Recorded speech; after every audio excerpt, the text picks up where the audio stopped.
good working with you, but you're not the one I joined. Oh, hey.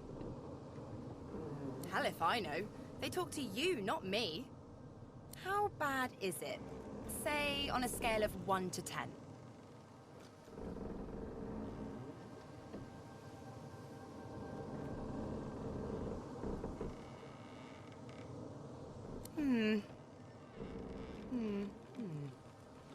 Interesting.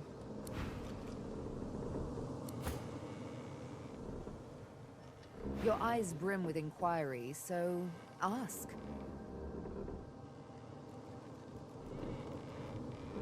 Ha! People will enslave anything these days. At least back in my day, they had the elegance to opt for an elf. Home, there's no such thing. I hail from the land that was, the kingdom of fog, the grave of divinity. If ever I had a home, it has long since gone up in the smoke of death fog, along with so many elves. So, no home, except everywhere, really. The world is mine. It's mine because I say it is. She looks at you, expectantly. Yes, you may bow before the Queen of the World. We, the Queen of the World, smile upon thee with favor. We dub thee Knight of the Needle. Arise, good lady, and wear your title proudly. She takes you by the hands and laughs heartily as you stand up. How kind of you to play along. We won't forget.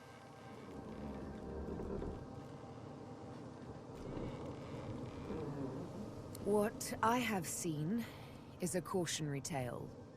The world needs a divine, I grant you that, but look at what a god may be reduced to. A soul aquiver with fear. Lost, alone, and forsaken.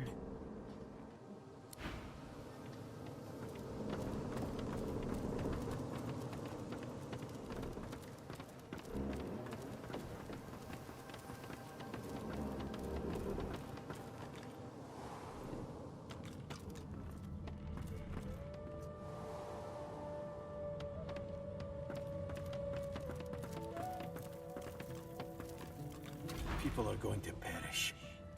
People are going to die, and I can't stop it. She'll do it now. She'll never stop. She'll never stop. It's so cold. I haven't felt cold in centuries. What happened? I just remember... Oh no. No, that can't be right. This is wonderful. What a fascinating experience. And I will be able to spend eternity studying you creatures. No more having to watch from the shadows. No more having to walk mysterious social tightropes. The skeleton pulls a notebook from the folds of his robes and starts scribbling. As you walk away, you hear him muttering about Observations on the Mortal Races, Volume 1.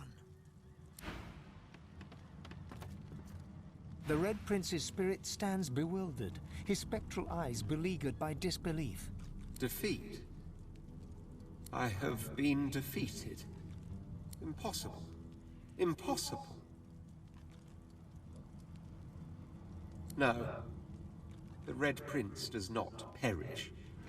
Even here I hear the voices of destiny whisper. I will have my empire yet. I will have my empire yet.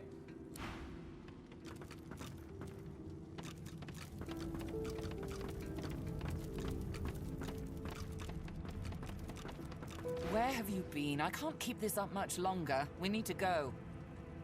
There's no time. I can't hold us here. Brace yourself. This might hurt. A lot.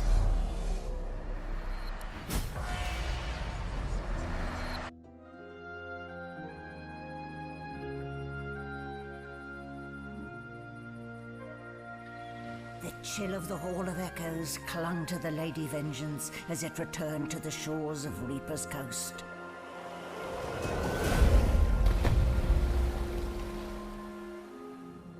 The Godwoken were alive, But what of the gods?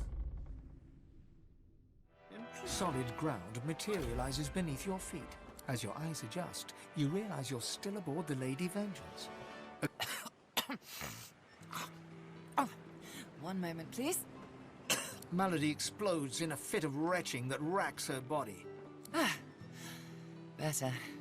Let's not do that again anytime. Well, we needed to I suppose you recognized the Hall of Echoes from those visions. I do hope you learned something useful on our little field trip.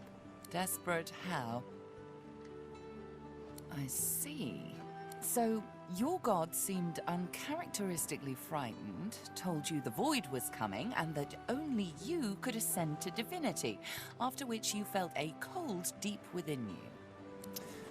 Well then, it sounds like you need to ascend, doesn't it?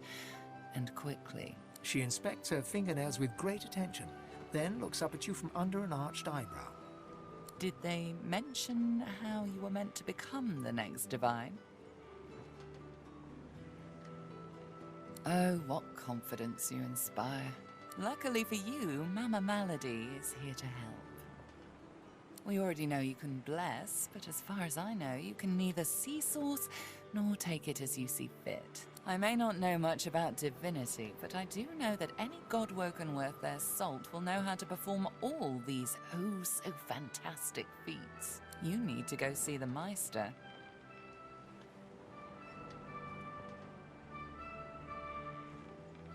She's got one of those things in Driftwood, you know, the building where people go and they do things inside of it. A home, that's it. She's got a home in Driftwood. Give me your map. There you are. Tell her I sent you and she'll handle the rest. You're at the beginning of a long journey, Godwoken. Long, but exceedingly interesting. Now, I must be going, and so must you. Before you go, if I'm not back by the time you find out where our journey takes us next, you can call me back here. Tell the ship. She'll know how to summon me. And in the unlikely case you don't manage to do whatever it is you'll need to do to become what you need to become, you could call me, but I would be grateful if it doesn't come to that.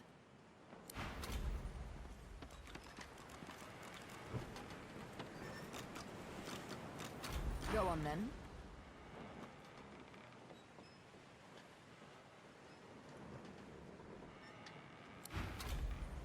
Damn it, is nowhere safe. Red-robed lunatics at sea, those void-woken seedlings in the swamp. It all points to the great acorn. It's coming, Quercus! What if it's too late, What if the Knights of Dre are too far ahead in their plans? At least here, our shield's ignorance can be forgiven, Quercus. The Knights of Dre do not go out of their way to boast about their existence. You know their order, my friend. Mystic Squirrel Knights, sworn to the great acorn, trying to bring about its return. The squirrel absent-mindedly runs a paw over Quercus's spine. The air fills with the sound of soft, dusty purring. They plan to inherit the everlasting forest once the acorn drops, and the world is rid of all giants. They believe that only the arboreal will, and should, survive. It thinks we are sitting here twiddling our paws, Quercus. Perhaps we haven't succeeded yet, but we have other worries. The Knights of Dre are a dangerous, dangerous order. Lunatics with a single-minded devotion to bringing about the end of the world. Together, Quercus, we can develop some magic to save us from the great acorn, if our shield can keep us alive. Yes, it has done an admirable job so far. It certainly lasted longer than I thought it would. But does it understand that we could be wiped out at any moment? Does it understand the risk? Trust. Do you remember trust, Quercus? I'm not sure I do. Well, yes, of course I trust you, Quercus. You're different. But perhaps we should show a little faith in our shield, too. The squirrel reaches out and touches your ankle, sending a hot flush rippling through your body. Your mind... Now, Listen carefully, Shield. The plan is thus. Do not die. If the shield can hold up its end of the bargain, we might just have a chance to complete our research. We might make it yet, Quercus.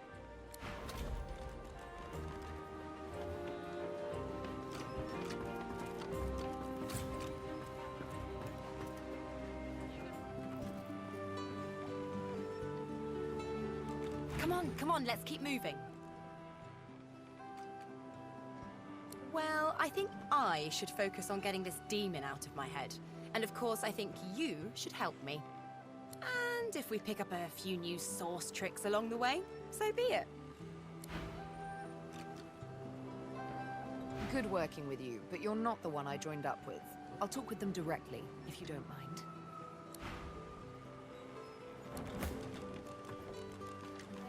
What?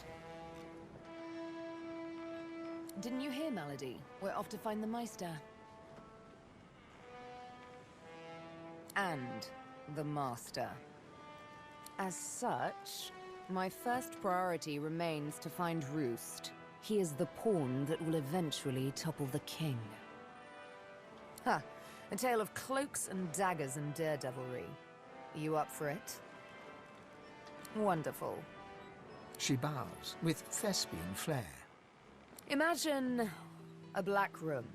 It's been your room for years. You know it by touch more than sight, for it's always dark. And when I say always dark, I mean always dark. You're either in the room or in the box, for it's in the box that you travel. You're only let out at night, because you only hunt in the night, with the Master's voice in your ears urging you on. And after it's done, you lie down in the box once more, with wet hands and mad red thoughts.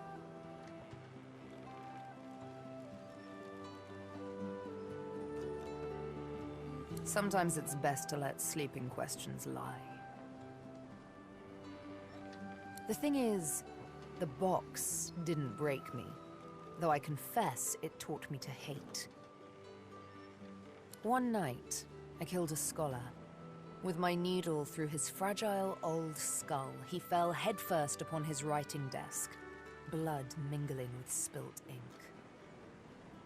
It's when I saw the ink that timid thoughts of rebellion first bloomed. Back in my dark room, I dipped my needle that killed the scholar in his own ink, and engraved his name in my skin. I'd remember him. I'd honor him with vengeance. His name was the first, but many more followed.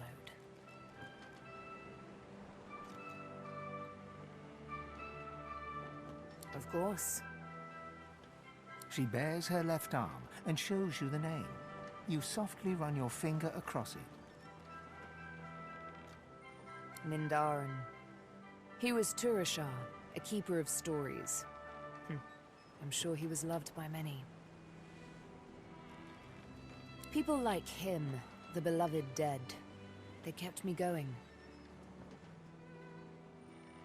Then, one day, it happened. A gush of wind, a sliver of light. Light! I hardly knew it for what it was. A simple oversight that comes with habit. A door, left slightly ajar. That was all I needed to feel a rush of blood, a thirst for liberation like never before. I tore at the shackles that kept me chained to the floor, iron thick as a smith's wrists. Of course they wouldn't budge, they never did before. But now that I saw the light, something welled up inside me, a raw and undeniable burst of power. The shackles broke, and next thing I knew, I was free. I stood alone outside the ruins of a fortress, snow-capped peaks all around me. But the sun, oh, the sun. I had risen as if from the grave, and she kissed me back to life.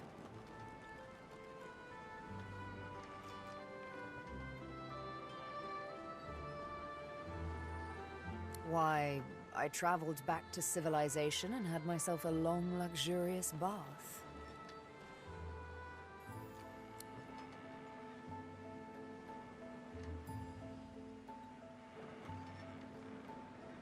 I was given my needle by the master. Guess I'm just sentimental like that.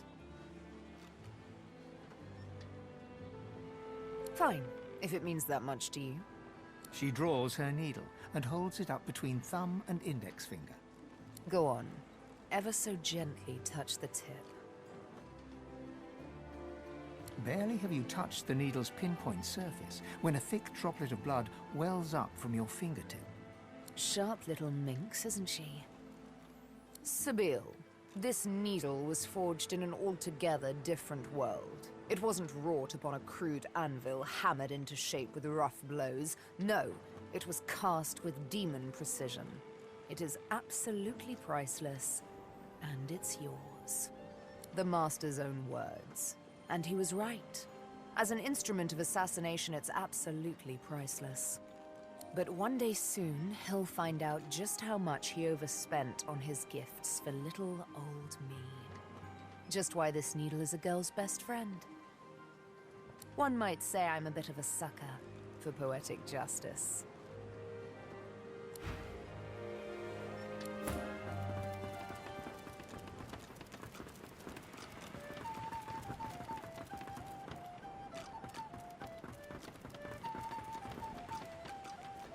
Hello again.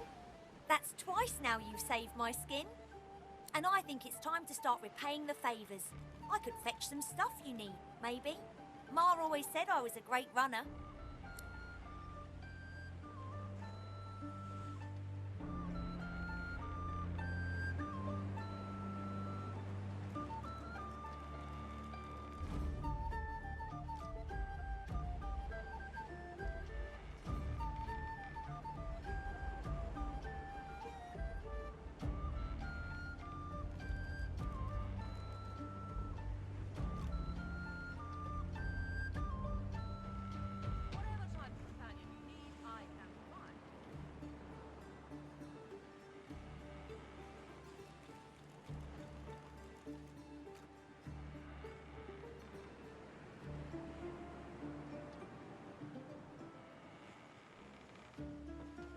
Sure thing.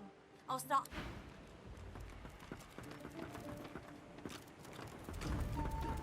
Expert warriors for hire.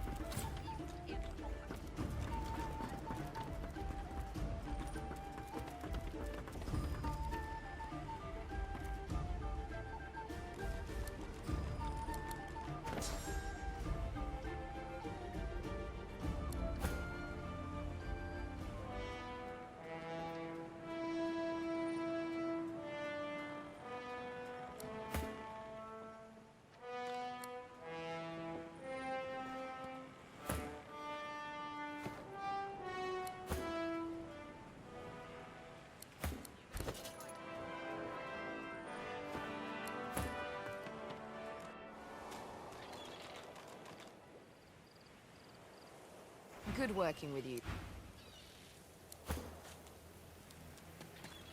Here we are, Reaper's Coast. We made it.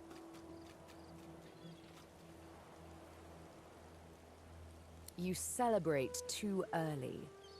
To be God-woken is all well and good, but above all, I've yet to find the Master. Somewhere further inland, Roost Anlon breathes. All I have to do now is pick up his scent and make his last breath worth my while.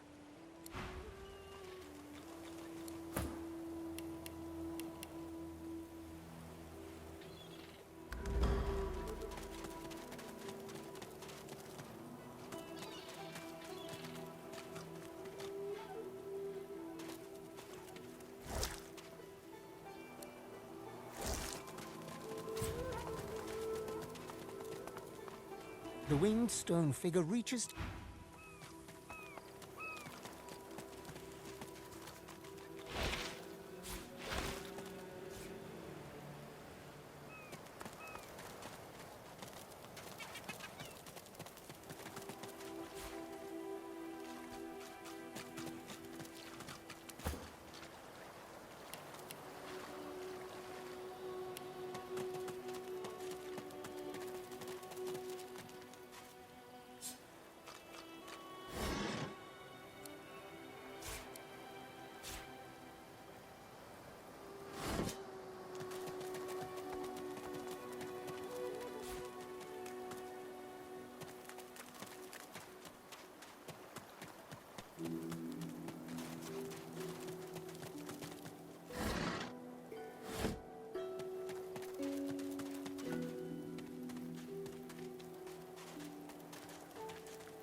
happened here?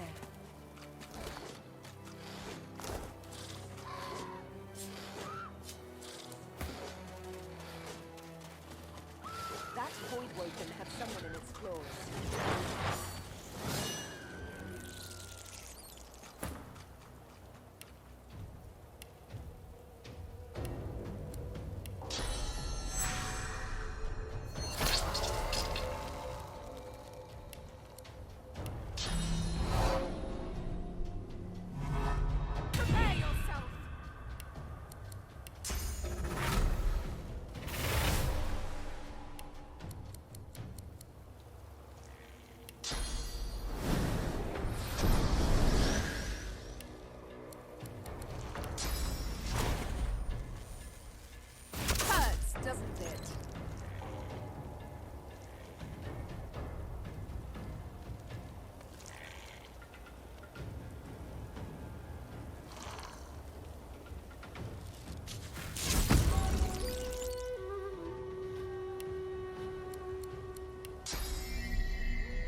Magister caravan.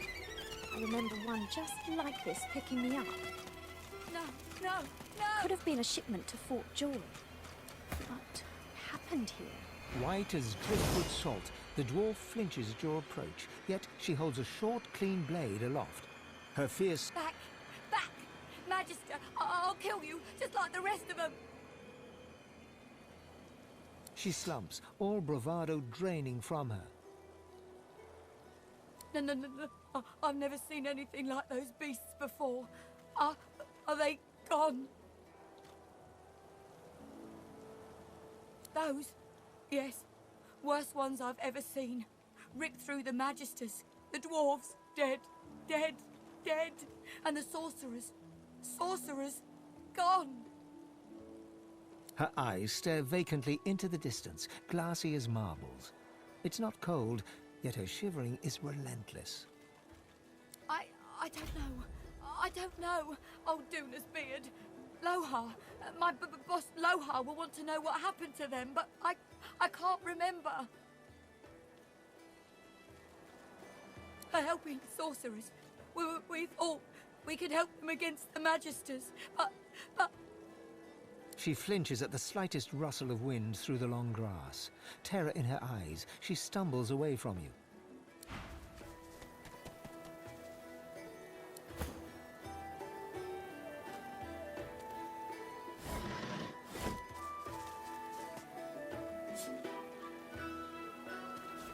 Nice.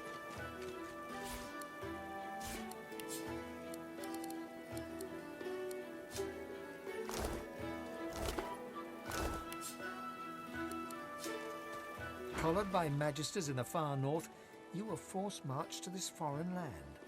A moment of hope as a grinning dwarf removes your source collar. Seconds later, void-woken death.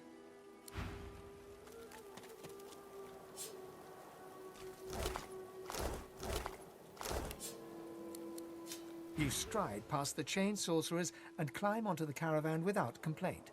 As you settle onto the bench, you offer Ralik's blessings to the Magister Guard. He offers only a bleary-eyed stare of disinterest in return before shoving the chained sorcerers aboard. As you watch them cower, you cannot help but feel annoyance. After all, don't they know they're going to be saved?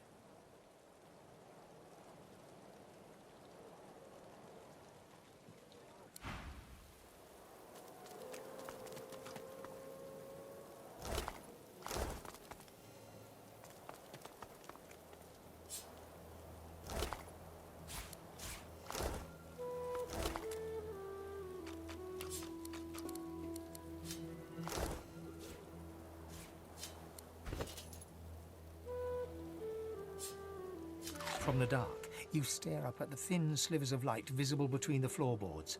Shadows ripple across the slivers, accompanied by heavy footsteps, Magister footsteps. Wood creaks above your head. One of them has paused. Your breath catches in your throat as you wait for him to move along. But the hatch is suddenly yanked open. Light floods you, blinding and accusatory. You hear only one gruffly barked word before the hands seize you. Gotcha!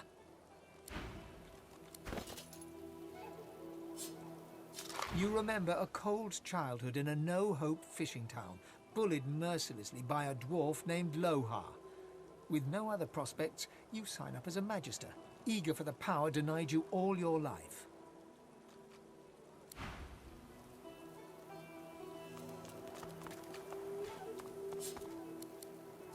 You twist your head around as the Magisters haul you away. Your wife and two boys stand in the doorway, helpless. You commit their faces to memory one last time. Wendy cries out something to you. You tell yourself it was, "I love you," or "We'll wait for you." But the truth is, you didn't catch it. The farm recedes from view behind you.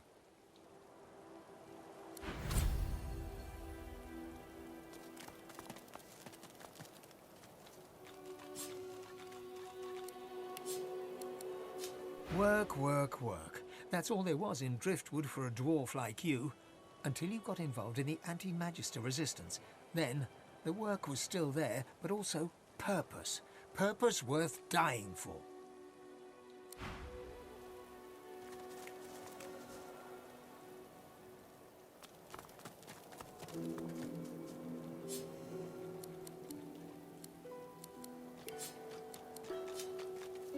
Warm red wine flows down your throat.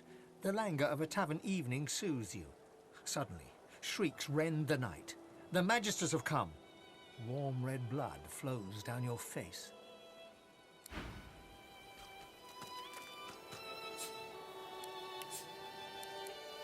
Eloisa was the prettiest girl, not to others, but to you. Her luminous eyes shone brighter than the moon. The day you collared her for Fort Joy, you wept every tear you had. You never cried again.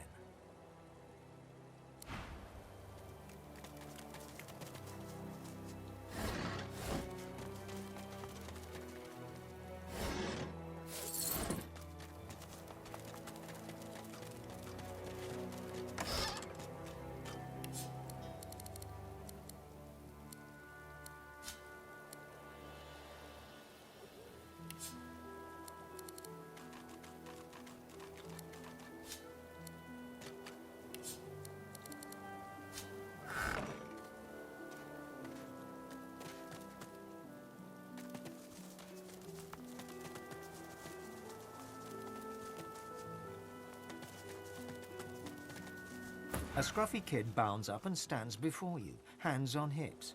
He stares at your face, doubt screwing up his features. You Ben Mez?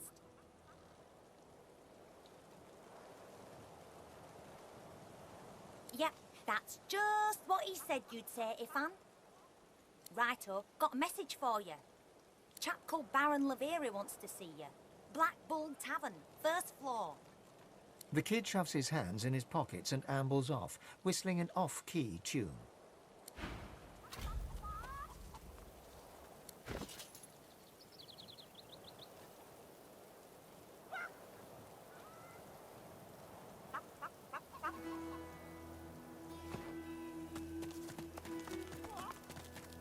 Of course I'm right.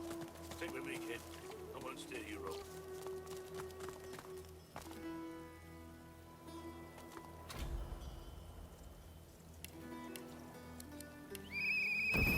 Come now. Is this really necessary?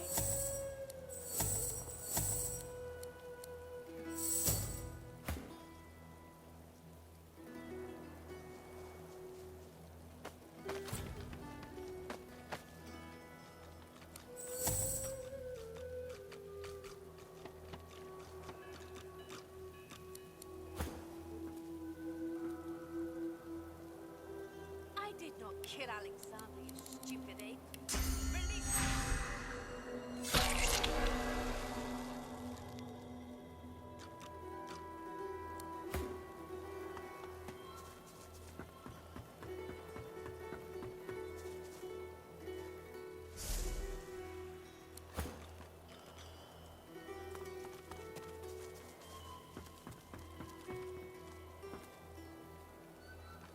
The lizard hangs from the gibbet, her face blooded and her scales discoloured. Her eyes are closed, but her tongue flickers as you approach. Welcome to Driftwood, God-woken. One bloody eye cracks open, glittering gold appearing from beneath the swollen lid. Chased you all the way here from Fort Joy, did they? Very well then, cut me down. There is work to be done. Or indeed you could stand there gawping like a mutt at the dinner table. That is certainly your right.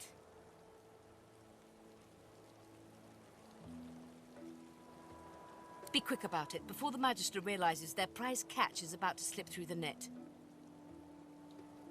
Excellent. Now if you'd be so kind as to gut that startled-looking Magister, it would be much appreciated. I must secure my home before they do any more damage.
on it.